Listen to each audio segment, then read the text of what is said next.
3 points, and I want to see how much it means to us. So all I would say is that if someone said to me right now that after the Wolves game on Thursday, Ruben Neves is going to come out and criticize your celebrations, I'm happy. That's all I want.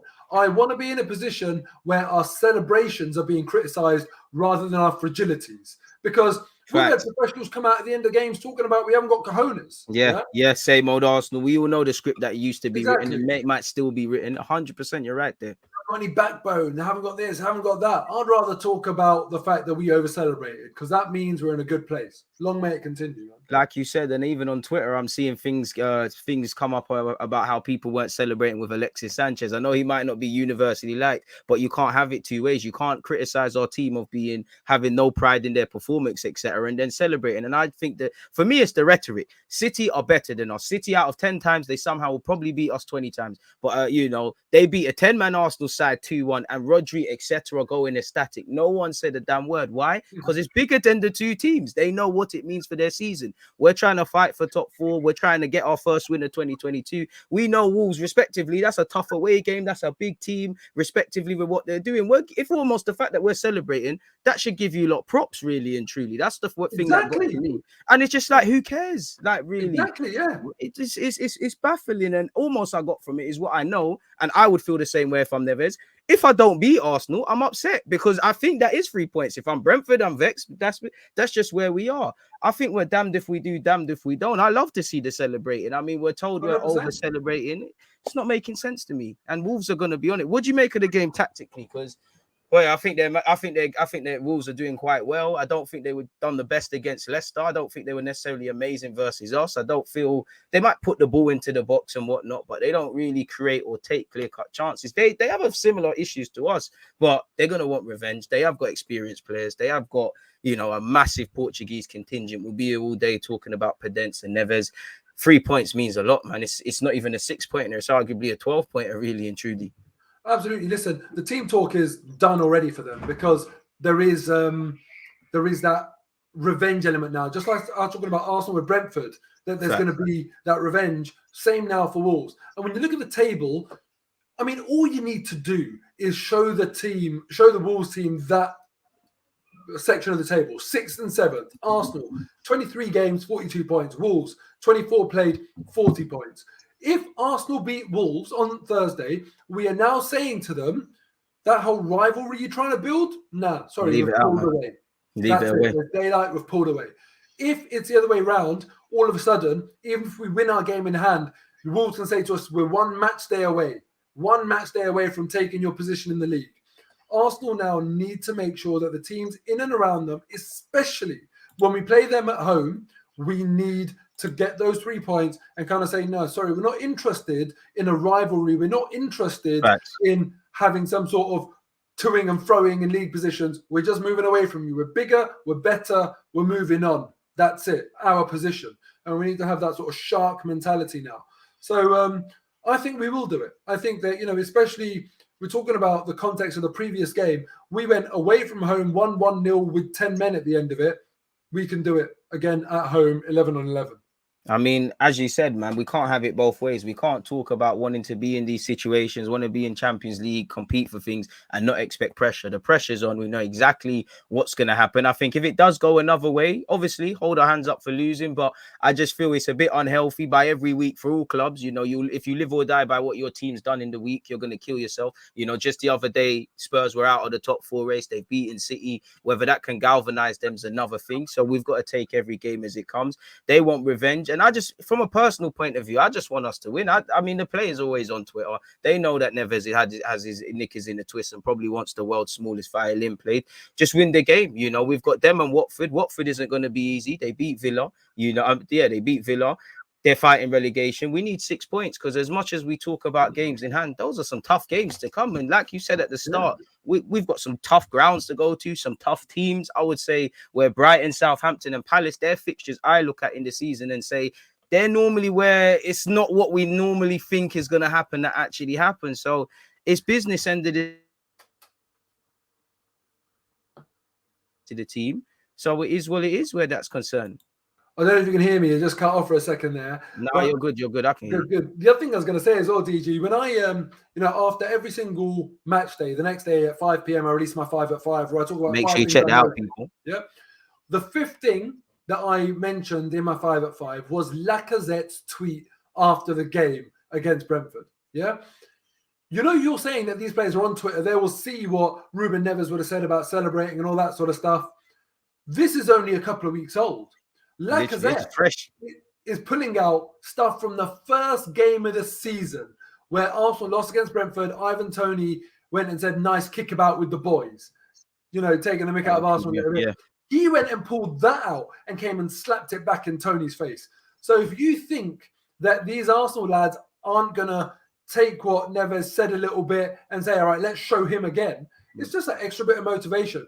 They'll be celebrating, trust me. After that game, if they win, they'll be celebrating and they'll be tweeting it all out and doing all this stuff, saying, nice celebrating with you boys today. Really enjoyed the celebrations today. They'll want to kind of give Neves that slap back. So it just adds that extra bit of spice to it. And we've seen the players, they're petty enough to care about that stuff. And any extra bit of motivation, whether it's Ivan Toney, whether it's Ruben Neves, let's have it, let's enjoy it. And hopefully that's what we'll be doing after the game. So where are you at with the lineup then? Is there any changes for you? I know probably Smith Rowe, Martinelli, Lacazette. These are probably where a change, if anything, centers around. But yeah, if you're Arteta now, we're about to play. What's your 11 then? I think Lacazette will play. I think Martinelli will stay on the bench. Same. That's what I think will happen. But what I would personally do is Martinelli plays, Lacazette goes on the bench. Other than that, if Tomiyasu's available, he comes in. Same. But other than that, no change. Do you know what? Yeah, Lacazette is last chance saloon, only because I just feel this experience, just looking at that Wolves game, I just feel with you and Odegaard and Smith Rowe, we can kind of double up on their back five in midfield. As much as I agree with what you're saying about Lacazette's form and what Martinelli can give you, I'm just not really a fan of Lacazette off the bench purely because he's ineffective. If we're trying to see out the game, then fair play. And I don't really feel Smith Rowe deserves to be dropped. So last chance saloon for Laka through the middle, Smith Rowe for me. No other changes other than, as you said, Tomiyasu comes in without a doubt. Cedric, shout out to you. But yeah, I want 3 points really and truly. And for me, Tomiyasu, the very fact that he's going to win his first and second balls in the air against a team like Wolves, and you saw it at the Molineux, it's just crosses FC. That's why Holding was in his bag when he came off the bench. So we're going to need to be at it. But I have full of admiration for Wolves and their team and what they're doing. I ask you this every week and every time you're here, just to see if there's any changes in both your comments and mine. Where you at with top four then? Because it's almost in touching distance. You almost dare to dream, really. I was saying no a few weeks ago. Same. And now I'm saying, yeah, we'll get it. Oh, you will get it. I'm just scared, man. I'm scared. Listen, don't get me wrong, I'm scared. But when I look at the table, it's ours to lose. That's if we win this game in hand against Wolves, this is what's going to make me kind of say it with a bit more confidence. We'll be 1 point behind Man United. 1 point behind Man United with 2 games in hand. And that to me is like, come on, man. How can we not be confident there? No other team in and around us. I think often when you look at goal difference, it gives you a good indication as to whether the team in that particular part of the table belongs there. Sometimes you see teams contesting for top 4 and they've got a goal difference of like 2 with the others of like 20. And you think to yourself, yeah, it's fine margins. When we look at the table right now, yeah, the top 3, they are in a different league. Goal differences of 46, 44, 31. Then it's 10, 11, 10, 5, 0. Arsenal are on 10. We are there or thereabouts. We belong in that next bracket. And given that when we started the season off, we had a horrible, negative 9 goal difference. I think the reality is we're one of the most consistent teams in kind of the last 10, 15 games. United, to me, are looking dodgy. They obviously conceded 2 goals in the space of a minute against Leeds. Tottenham, they're looking very inconsistent, sometimes good, sometimes not. Arsenal are probably one of the most consistent teams in that batch. I think is ours to lose now. So I'm saying, yeah, we'll get top 4. I hope that we do. Only thing for me is that with such a young team, how do they respond to the pressure? Every single week, the pressure gets amped up a little bit more, a little bit more, a little bit more, a Exactly. little bit more. Will there be a breaking point where it will affect them and they won't play their natural games? We saw Smith Rowe Saka playing absolutely brilliant, natural football, fearless football. Eventually, will the fear creep in? And that's more likely to happen with younger players than it will older players. And in terms of how well you adapt to that pressure, because United, they've got seasoned pros. You've got This is it. Pogba winning World Cups out there, and Fernandez has They've been got there and littered done it. careers. If they ain't won stuff, they've played for their country or they've been in high pressure environments, and that's what Exactly. kind of scares me. Go on. So I just think to myself, they will have that advantage in terms of that squad profile and managing the pressure. But I'd rather be in Arsenal's position because we've got the games in hand. We're touching distance on points. It's not a stretch for me to say that we should be above them after we've played all of our games in hand. It's not like we need to win 3 out of 3 to creep above them. We've got even an ability to lose one of those games and still be ahead. It's Arsenal's to lose, and I think and hope we'll do it. And that's what scares me. I feel as optimistic as I ever can be for the reasons you've said. We've got every chance of doing it. But then when I look at us, as you said, with Smith Rowe and Saka, as we get to the closing end of the season, they can look back with pride. They've been amazing. But fundamentally, these lot are young footballers, These lot haven't really been there. As you said, with off days, this is the time where we need consistencies from Xhaka, from Partey, from Lacazette, from every other experienced player. And I might be saying something different in relation to these players against Wolves. If some buts have you can only deal with facts. But if we don't score 2 goals, I might be looking at Cedric playing people on side. I might be looking at Lacazette's chances. So it's only the young players that I really have much faith in. When I'm looking for talisman and things like that, as you know, goals can scumbag you stuff. We did it with Van Persie, a couple of years ago. Literally, Giroud found his goal scoring boots for Chelsea and got them up the table. We're relying on really no one that can score goals. So I'm looking for the talisman. I'm looking for real consistency. And it's the young players. And it's almost like, again, it is what it is. I'm sure they want it the way they talk about it. But they're a young squad. We've seen throughout this season, Lokonga, Odegaard at Old Trafford. A lot of these young players, whether they're in defence or not, Ben White, have made mistakes, whether it's led to goals, penalties, or whatever. As we get to the final 15 games, they've still got that element. And this is where you kind of need not for that. And also, we're betting on a lot. Like, as much as we talk about Lacazette and things like that, if he gets injured, potentially the squad gets unbalanced. If something happens with our centre mids, which I saw a statistic, I can't remember the numbers, our centre mid pivot haven't played that much this season. We're in problems. I think much like the Emre season where we finished a point off and got Europa League, if I remember correctly, it's in our hands. It's down to us to lose. And at some point, we are going to drop points. And at some point, it doesn't matter how bad the other teams are. You lot need to do it now. Based on the way all the people around the club speak, I think we can do it. I think we've got a chance. I think we're in a fight. I would like us to be fourth. I would like us, for me, if we can go Stamford Bridge, if we can play, I would say for me, Stamford Bridge, good performance at Stamford Bridge, decent one against Southampton. We still got Brighton and we still got Palace. These are them 4 games I've said, I'm actually scared shitless. I'll be honest. So if we put in performances in that, we've got something. And it's almost like, right now, it feels like with Arsenal, we find the system and we run with it until it stops working. Now, we found this Lacazette thing. If it continues to not work, what are we going to do now? Is Arteta going to have the balls to throw Martinelli in there, or is he going to do something else? I don't know. So that's where I'm at, man. I think we've got a good opportunity, but I don't know. It just feels like the more I dare to dream, the more something might happen, man. Look, it is tough. With even like some of the other games where you think, oh, hopefully they're a bit easier. Watford away, fighting relegation. Palace away was just been very tough. They've really just tested Chelsea a lot there as well. West Ham away, they're going to have their own ambitions as well. Newcastle away, fighting relegation. Everton at home, fighting relegation. It's going to be tough. Even the not huge games, the huge games, obviously the United, West Ham, the Tottenham, Chelsea. So every single game is going to be really, really tough. It's really going to amp up. It can go either way. I'm saying I think we'll get it based on the league table. But we don't know how this team's going to react because we haven't ever had the opportunity of seeing this team and seeing this manager in this situation before. So we can't look at past performance to predict future outcomes.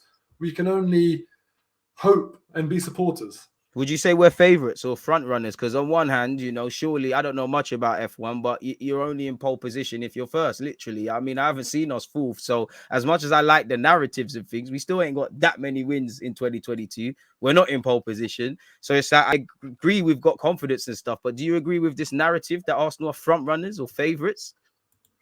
I think so. I think I would say that. I think we are. And we have to be comfortable with accepting that role and that position as Where is it favourite. coming from, though, bro? Is it because we're actually a good team, or is it because we're doing all right? Like, or is it Yeah, because we're Arsenal and what we used to be? I don't know. I think it's coming from the fact that Man United right now, a lot of their season has been spent sabotaging themselves. There's no guarantee that the next game they turn up in, they're going to bother doing the defensive stuff. They're going to bother tracking back or bother doing any pressing. There's no guarantees that Ralf Rangnick is going to pick the best team rather than the biggest players and actually do what's right for their club. Whilst with Arsenal, I feel like we've got a very, very obvious, consistent lineup because we don't have a huge squad in a way. Ain't got much to Barring choose from, yeah. injuries, you know what you're going to get with Arsenal, and they seem like a motivated bunch. With Tottenham, we can clearly see it's not going perfectly for Conte. You never know what you're going to get. Arsenal are the more consistent, harmonious team out of the bunch there.